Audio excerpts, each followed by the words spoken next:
saludándoles en el amor del Señor, deseando rica y abundante bendiciones del cielo hacia sus vidas. Ha llegado la hora de compartir el devocional, el pancito diario de vida que tanto bien hace a nuestras almas. Que corresponde nuestra sección no es bíblico, y no es bíblico en la mucha letra mata. Yo creo que usted ha escuchado esa expresión, que nada tiene que ver con que sea algún versículo bíblico, que sea algún pasaje bíblico, o que sea algún enunciado bíblico, es decir, que la Biblia lo diga, para nada, sino que es un mal enfoque, y más que mal, un pésimo enfoque, y una paupérrima, pobrísima interpretación. Acompáñeme, segunda carta del apóstol Pablo a los Corintios, capítulo 3, segunda carta del apóstol Pablo a los Corintios, capítulo 3, versículo 6.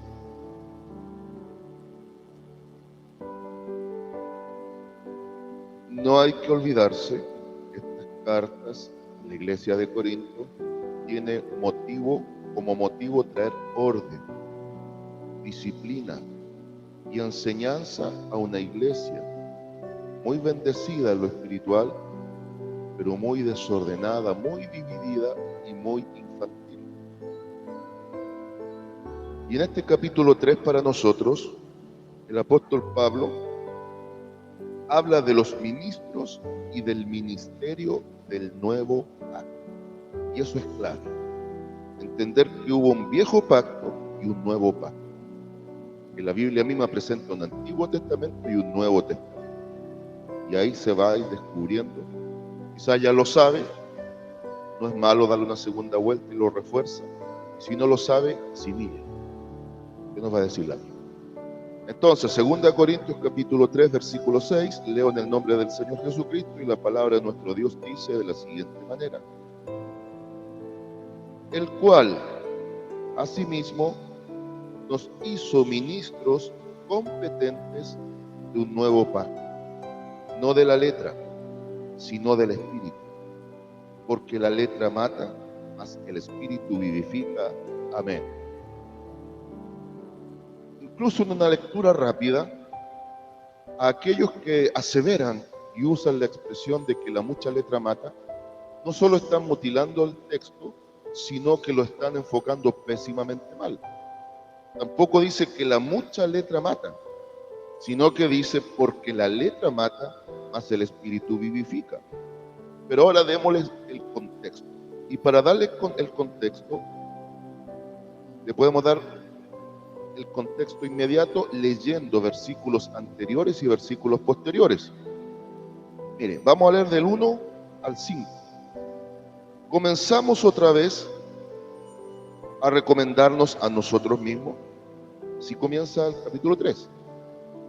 O tenemos necesidad, como algunos, de cartas de recomendación para vosotros o de recomendación de vosotros.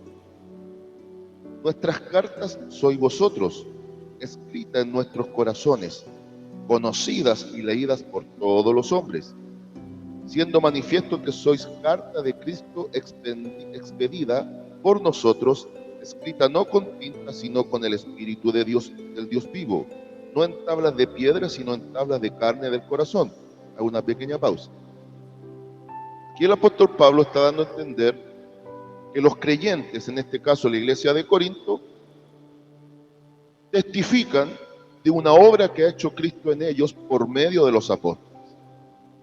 Pablo está diciendo: ustedes son el resultado de la obra de Cristo, y ustedes con dichos y hechos testifican que ustedes son el resultado del nuevo pacto, un pacto sustentado en la obra de Cristo y potenciado a través del Espíritu Santo que está derramado en sus corazones. Eso es lo que da a entender el apóstol.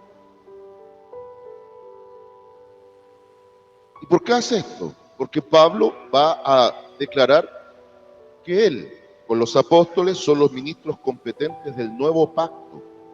Un pacto que ya no va a estar regido bajo la ley, porque Cristo la cumplió, sino que va a estar sustentada en la gracia de Cristo para salvación la obra de la cruz. Versículo 4. Y tal confianza tenemos mediante Cristo para con Dios.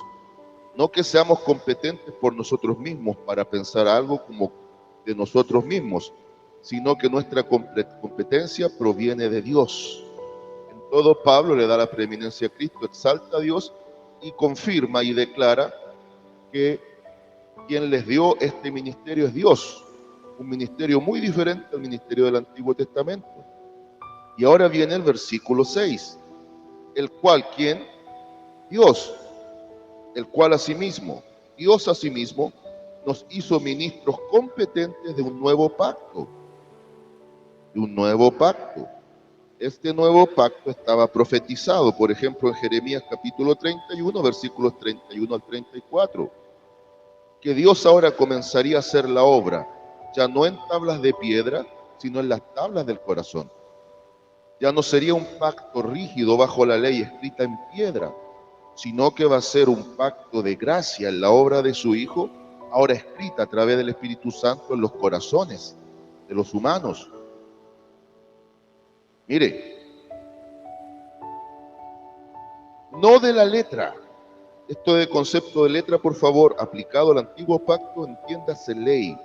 No de la letra, no de la ley, sino del Espíritu, vale decir, de la gracia.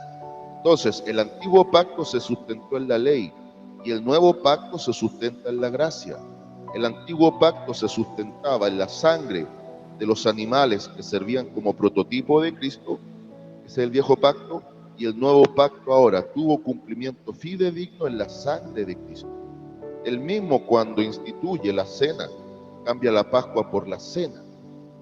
Él pone los elementos representativos del cuerpo y la sangre, el pan y el vino, para declarar que se inauguraba un nuevo pacto, donde el elemento que inauguraba el pacto era su sangre que iba a ser derramada. La sangre de los animales que servían como prototipo y símbolo en el antiguo pacto, bajo la ley, no era para salvación, sino que era una cobertura temporal respecto del pecado, evidenciando que la obra perfecta vendría en Cristo. En cambio ahora la obra hecha por Cristo, por ejemplo Hebreos 9, Hebreos 10, declara que fue hecha una vez y para siempre y suficiente y perfecta obra que alcanza para salvación. Ahora el nuevo pacto se sustenta y depende absolutamente de la sangre que Cristo derramó, ya no para cubrir solamente el pecado, sino para quitarlo.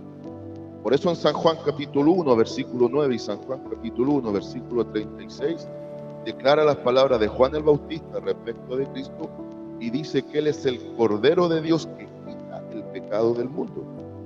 Entonces, este pacto ya no es de la letra, no es de la ley, sino del Espíritu, es decir, sustentado en la gracia, el perdón de pecados para salvación. Y ahora bien, porque la letra mata, mas el Espíritu vivifica. En otras palabras, porque en la ley nadie fue salvo, pero en la gracia somos vivificados por Dios mismo. Entonces, algunos piensan, y por eso es que no es bíblico, que la mucha letra mata y el Espíritu vivifica, sustentan que esa expresión, incluso como ya les demostré, totalmente fuera de foco, fuera de enfoque y fuera de interpretación lógica, la asocian al estudio bíblico. A los que estudiamos un poquito más la Biblia, nos tachan de ser solamente cabezones, en donde estamos más secos que un hueso seco, que no hay espíritu en nosotros y que muchas veces apagamos como bomberos el mover del Espíritu Santo. Para nada es así. Quien se llena del Espíritu se tiene que llenar de la palabra. Y todo aquel que se llena de la palabra se va llenando del Espíritu. Porque pregunto y respóndame usted, ¿quién es el autor de la Biblia? Usted me va a decir que son 40 autores. Yo le digo que son 40 escritores inspirados. El único autor de la Biblia es el Espíritu Santo. Entonces el que dice que es lleno del Espíritu, ¿qué pasa que no es lleno de la palabra? ¿Y por qué tachar a los que quieren aprender más de la palabra de personas sin espíritu si ambas cosas o ambos elementos en este caso se complementan? Se asocian directamente. Entonces, por favor, Jamás Pablo escribe pensando en decirle a la iglesia que no hay que estudiar la Biblia porque nos secamos, sino que hay que dejarse llevar solo por el Espíritu, el cual nos va a dar vida. Jamás ha dicho eso. La interpretación más sana de porque la letra mata, más el Espíritu vivifica, es: la ley no fue para salvación, pero la gracia sí es para salvación. Saludos de paz, amor y bendición desde Longavía cada uno de ustedes.